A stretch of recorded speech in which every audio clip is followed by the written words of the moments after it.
आइए बात करते हैं जंतर मंतर की। वहां का अपडेट आप तक पहुंचा देते हैं। सोनम वांगचुक दिल्ली के सफदरजंग अस्पताल में भर्ती हैं। पुलिस ने कल उनकी बिगड़ती हुई सेहत को देखते हुए जंतर मंतर से उन्हें अस्पताल में भर्ती कराया। इस बीच सोनम वांगचुक की पत्नी ने दिल्ली हाईकोर्ट में याचिका लगाकर उन्हें किसी प्राइवेट अस्पताल में शिफ्ट करने की मांग की। अस्पताल में भी वांगचुक की भूख हड़ताल जारी है। आज उनकी भूख हड़ताल का 22वां दिन है। उन्होंने ड्रिप, ओआरएस और दवा लेने से इनकार कर दिया है।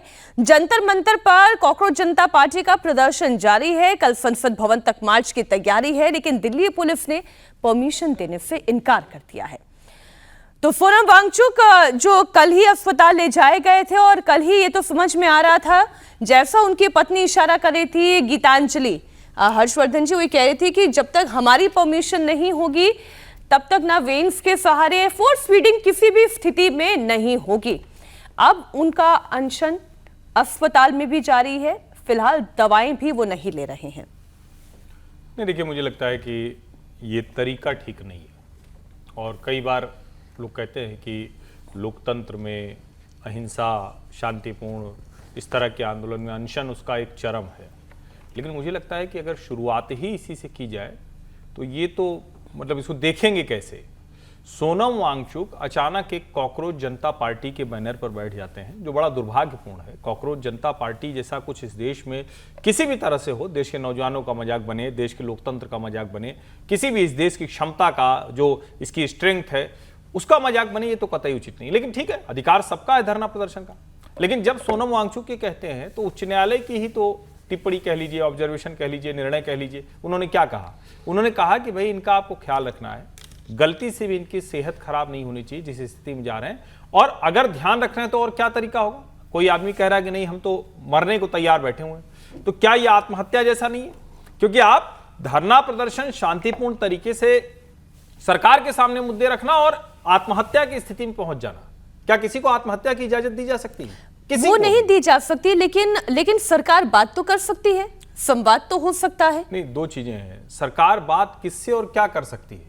क्या कोई अभी तक एक कोई प्रॉपर आपको फॉर्मेट, कोई तरीका दिखा है? 3 लड़के अचानक उठते हैं, विदेश से चले आते हैं, कैसे हम न मान लें कि ये पूरी की पूरी एक एक्सटर्नल फोर्सेज की साजिश है?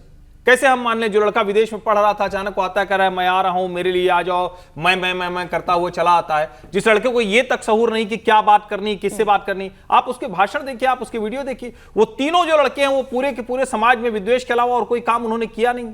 वो एक एजेंडा का, एक तय नैरेटिव का हिस्सा लगते हैं। अब सवाल ये, जब मैं ये बोल रहा हूं तो कई लोग देखते हुए कहेंगे कि अरे आप ये बोल रहे हैं, क्या नीट का मुद्दा नहीं? बिल्कुल मुद्दा है। इसी कहानी कुर्सी की हमने उस वक्त धर्मेंद्र प्रधान का त्यागपत्र भी मांगा था। भले उनकी जिम्मेदारी हो या ना हो, लेकिन उनका त्यागपत्र शिक्षा मंत्री थे, हमने मांगा था। हमने जितनी बार जो इस तरह की चीजें कही, और हमने नहीं, देश के नौजवानों ने भी कही, लेकिन जब वो उससे आगे निकल रहे हैं, उसके रेक्टिफिकेशन का प्रोसेस है, अब उसमें अगर कहें कि नहीं हमें तो त्यागपत्र लेना, और अब तो पहला कदम ये है, दूसरा कदम नरेंद्र मोदी का त्यागपत्र है, तीसरा कदम सरकार बदल देंगे, और फिर अचानक अरविंद केजरीवाल प्रकट होते हैं और कहते हैं कि देश का शिक्षा मंत्री सोनम वांगचुक को क्यों नहीं बनाना चाहिए। तो लगता है कि ये तो ठीक, मतलब एक तय एजेंडे में ये सब हो रहा है। तब सोनम वांगचुक का अनशन वो किसी अच्छे हित की बजाय लगता, मोटिव की बजाय लगता है कि ये कोई बहुत मतलब तय करके किया हुआ मैं ये कह रही हूं, अगर ये पॉलिटिकल प्रदर्शन भी है या फिर कोई एक्सटर्नल फोर्स, जो अभी हर्षवर्धन जी ने कहा, सुमीर जी, अगर ये भी है तो भी सोनम वांगचुक के लिए जो सिंपैथेटिक हैं और एम्पैथेटिक भी हैं, एम्पैथेटिक बेहतर शब्द हो गया, तो जो एम्पैथेटिक भी हैं वो ये कह रहे हैं कि भाई सोनम वांगचुक एक शिक्षाविद है, उनकी से बात तो करो। उन्हें इस तरीके से आप अस्पताल लेकर चले गए, वो वहां पर भी अनशन कर रहे हैं। अब अगर कुछ हो जाता है तो क्या इससे सरकार की छवि पर असर नहीं पड़ेगा? जानना चाह रहा हूं, शिक्षाविद हैं सोनम वांगचुक? ऐसा उनके समर्थक कहते हैं। नहीं, सोनम वांगचुक एक भले व्यक्ति हैं, प्रोफेशनल व्यक्ति हैं, कई लोग उनको भला अलग तरह से देखते हैं, लेकिन शिक्षाविद हैं ऐसा तो मैंने नहीं सुना आज तक। वो तो लद्दाख में एक उनका अपना मॉडल है, उस पर वो काम करते हैं, उससे बहुत लोग जिसको कहें कि प्रेरित होते हैं, बहुत लोग ऐसे कहते हैं। बहुत लोगों को ये तक भ्रम हो गया था कि आमिर खान वही वाला था, बाद में पता चला कि फुनसुक वांगडू वो था ही नहीं। मतलब तो मुझे लगता है शिक्षाविद, मैं जानना चाह रहा हूं, मैंने भी कोशिश की कि वो शिक्षाविद कहाँ के हैं। मतलब शिक्षाविद कहना तो फिर किसी को भी कहा जा सकता है ना, चिंता तो हम सब शिक्षा की बड़ी करते हैं। देखिए, कॉकरोच जनता पार्टी से मेरा कोई कंसर्न नहीं है, उस पार्टी से मेरा कोई भी समर्थन नहीं है और उस पार्टी को मैं किसी भी तरीके से समर्थन देना नहीं चाहा। लेकिन सोनम वांगचुक को मेरा समर्थन है और सोनम वांगचुक भले ही उस पार्टी के प्लेटफॉर्म पर गए हो, सरकार एक वार्ताकार भेज सकती थी। 22 दिन को व्यक्ति भूख हड़ताल में भेजा है। सरकार का इतना अहंकार कि हम किसी को वार्ताकार के रूप में नहीं भेजेंगे, हम उनसे एक ट्वीट नहीं करेंगे कि आप अपना पेंशन वापस ले लीजिए, हम आपकी बात पर विचार करेंगे। कम से कम एक सरकार वार्ताकार तो भेजती, किसी मंत्री को भेज देती, किसी कैबिनेट मंत्री को नहीं भेजती, किसी अपने राज्य मंत्री को भेज देती। आपको मंत्री को नहीं भेजना था, आप किसी सोशल वर्कर या जिसको आपको लगता है उसको वार्ताकार के रूप में भेजते। सोनम वांगचुक नहीं सुनते, उसके बाद आप उनको उठा कर ले जाते कि भाई हमने कोशिश की थी, हमने वार्ताकार भेजा, उन्होंने मेरी बातें नहीं मानी, हमारी बात कहना चाहते थे, उसके बाद ले जाते। एक व्यक्ति 22 दिन से बैठा हुआ, सरकार का इतना अहंकार 7वें आसमान पर है कि सरकार एक शब्द कहने को तैयार नहीं है। लेकिन अब इसी में मैं एक चीज पूछती हूँ, नहीं, मैं इसी में एक चीज पूछती हूँ, मैं समीर जी, मैं आ रही हूँ रागी जी आपके पास, लेकिन इसी में एक चीज पूछती हूँ। जो अभी हर्षवर्धन जी कह रहे थे कि आपका मेमोरेंडम क्या है, आपकी मांगे क्या है। हम भी जब कहीं पे अपनी बात लेकर जाते हैं तो एक मेमोरेंडम बनाकर जाते हैं, ABCD ये हमारे पॉइंट है, इस पर सरकार ये कर सकती है, ये हमारा सुझाव है या ये हमारी मांग है। तो उस तरीके का तो कोई डायलॉग अभी हुआ ही नहीं है, कोई मेमोरेंडम है ही नहीं, सिर्फ शिक्षा मंत्री का इस्तीफा चाहिए। किसकी है? जो व्यक्ति 20 दिन से बैठा हुआ है भूख हड़ताल पे, और सोनम वांगचुक को साधारण आदमी है क्या? उस आदमी से आपको बात करने में इतनी क्या शर्म आ रही है? क्या दिक्कत है? कितना अहंकार है कि आप कहोगे हमसे बात नहीं करेंगे, एक ट्वीट नहीं करेंगे, एक व्यक्ति नहीं भेजेंगे, एक मंत्री नहीं भेजेंगे, एक अपील नहीं करेंगे। सरकार को बात करनी थी ना, आप सरकार कोशिश करती। बड़ा कौन है? सरकार बड़ी है ना, सरकार को करना चाहिए। अगर आदमी गलत रास्ते पर चल रहा है, अगर गलत लोगों के समर्थन है, तो आप सरकार भेज सकती है कि भैया आप उनका समर्थन मत कीजिए, आप हमसे मिलने आइए, हमारे दरवाजे खुले, आप चाहे हमसे मिल सकते हैं। एक फोन पे बात हो जाती।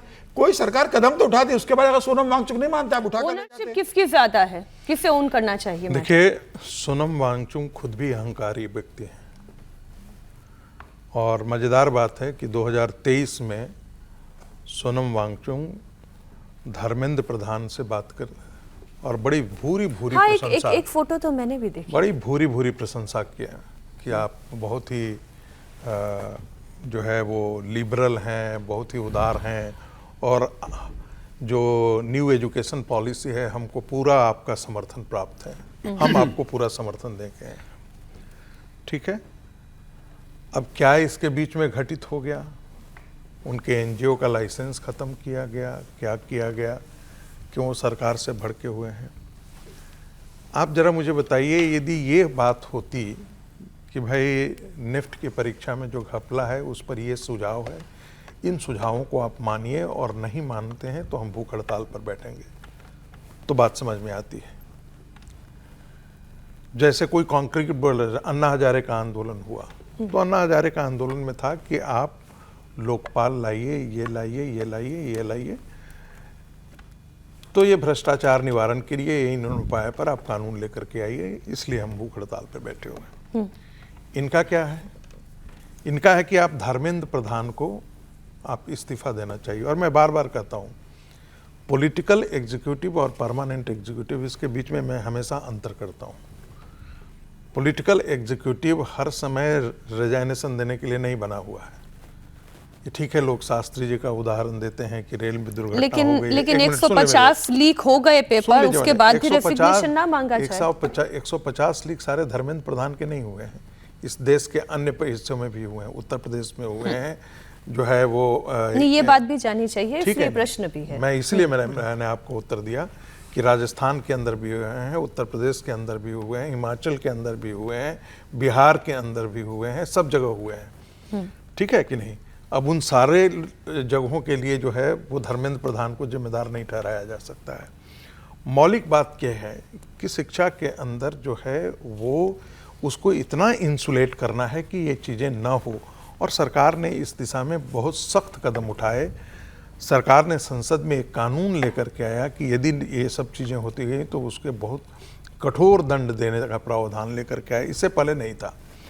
कौन आज के दिन में बात कर रहा है? समाजवादी पार्टी बात कर रही है, जिसने नकल को जो है वो कानूनी मान्यता देने तक की बात की थी। उत्तर प्रदेश के अंदर जब राजनाथ जी शिक्षा मंत्री थे और कल्याण सिंह की सरकार थी, तो बहुत कठोर कानून लेकर के आए थे नकल करने वालों के लिए। हम लोग देखते थे बिहार के अंदर की खिड़की पर बैठ करके चिट्ठा पहुंचाया जा रहा है, ऐसा ऐसा, और यही हाल उत्तर प्रदेश में भी होता था। बहुत कठोर कानून लेकर के आया। उसको चुनाव का मुद्दा किसने बनाया था? समाजवादी पार्टी ने बनाया था। ये लोग बात कर रहे हैं। आपको ध्यान में होगा कि एक समय था, केदार पांडे हुआ करते थे बिहार के अंदर, वो शिक्षा मंत्री थे, कांग्रेस पार्टी की सरकार थी, बहुत कठोर कानून लेकर के आए थे। वो सारा के सारे जो है वो सबसे ज़्यादा अनपॉपुलर होकर के वो गए। तो ध्यान में ये रखना चाहिए कि भाई सरकार, वर्तमान सरकार उस मुद्दे पर काम कर रही है। यदि नहीं कर रही होती तब हम जरूर उनको कटघरे में करते। और दूसरी बात, आप राजनीतिक कारणों से यहाँ पर एकाएक, अभी एक बात की बात 10 सेकंड, आप ये कह रहे हैं कि 10 सेकंड और मुझे ब्रेक के लिए जाना है। हर बार आप कोई आदमी आत्महत्या करने के लिए पोल पर चढ़ जाए और कहे सरकार नहीं बात करती तब तक हम नहीं उतरेंगे, तब तो हर जगह ऐसा ही होगा। धर्मेंद्र प्रधान नहीं होगा तो हम पोल पर चढ़ करके आत्महत्या करके कूद जाएंगे। तो ऐसे लेकर के तो रोज ही एक आदमी खड़ा हो जाएगा। सरकार किससे किससे बात करते नहीं, लेकिन इन प्रश्नों के पीछे मकसद यही है, ये समझना कि भाई अगर कोई राजनीतिक लड़ाई लड़ भी रहा है तो भी क्या उसे मरने के लिए छोड़ देना चाहिए या प्रयास होने चाहिए? वही तो किया गया है, मरने के लिए वही उसी तो बचाने के लिए ही तो उनको ले गया। मैं एक छोटे से ब्रेक के लिए हमें जाना है, लेकिन उससे पहले राहुल जी आपकी टिप्पणी इसलिए आ जाए, दो चीजों पे ऐड कर देता हूं। क्योंकि कल से पार्लियामेंट सेशन भी शुरू हो रहा है। क्या बात होनी चाहिए थी सोनम वांगचुक से?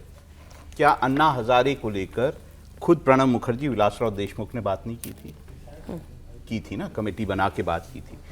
क्या सोनम वांगचुक का कोई मतलब स्ट्रक्चर्ड मांग नहीं है? उन्होंने एजुकेशन रिफॉर्म्स और एजुकेशन मिनिस्टर के रेजिग्नेशन की मांग की। ये दोनों मांगे क्लियर है।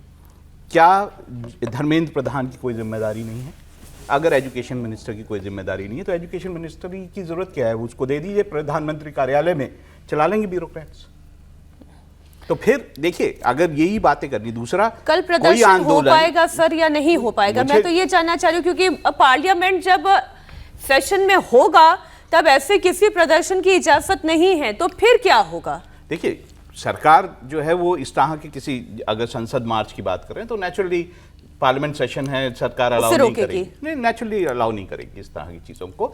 जहां तक इस प्रदर्शन का सवाल है, मुझे लगता है सोनम वांगचुक ये मन बना चुके हैं कि वो इसको आगे लेके जाएंगे। अब मैं बस एक छोटी सी अपडेट देते हुए ब्रेक पर जा रही हूं कि आज की तारीख में स्थिति यह है कि प्रदर्शनकारी ज़्यादा वहां पर मौजूद नहीं है और लगातार स्टेट से जो है वो आह्वान किया जा रहा है कि भीड़ बनाए रखें, ज़्यादा से ज़्यादा लोगों को आप जोड़े रखें, यानी कि इस प्रदर्शन को बनाए रखने के लिए प्रयास वहां पर किए जा रहे हैं। अब ये कितनी देर टिकता है और कितने दिन टिकता है, सवाल इस बात का है।